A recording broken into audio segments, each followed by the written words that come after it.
Alright, so the first thing I'm going to have you write down is this asterisk on the side. Find the middle of the equation. That's kind of our first step. Actually, the real first step is writing down the equation. Always start by writing out the equation.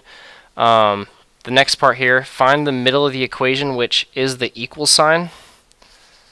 And you can see in this example here that we're doing, you can see that we found the middle of the equation with this line. You don't have to write this every time, but it is helpful. So that equal sign is the middle of the equation. We're going to solve for the variable by getting the variable by itself and using inverse operations to undo the equation. So get the variable by itself by using the inverse operations to undo the equation. Inverse operation, that's a fancy word for opposite. It's fancy talk for opposite. So you can see in this case, the operation was subtracting 10. The inverse operation is just plus 10. And then here's the golden rule of algebra. What you do to one side of the equation, you must do to the other side of the equation. So you can see when we use that inverse operation, we have to do it on both sides of the equal sign. Adding 10 to both sides, that cancels out. And that's what inverses do. It cancels stuff out. Cancels out.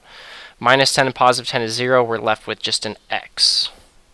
And then on the right side, negative 4. Adding 10, we're going to get positive 6.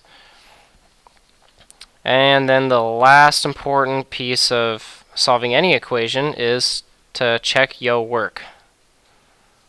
And here's us doing that right there.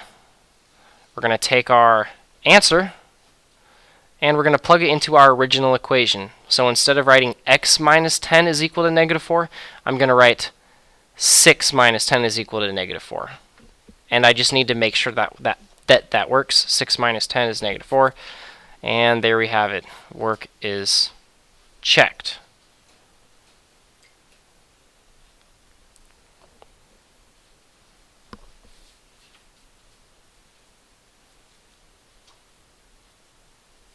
This will give you a little bit of time to finish writing that down. How are we doing as far as writing that down?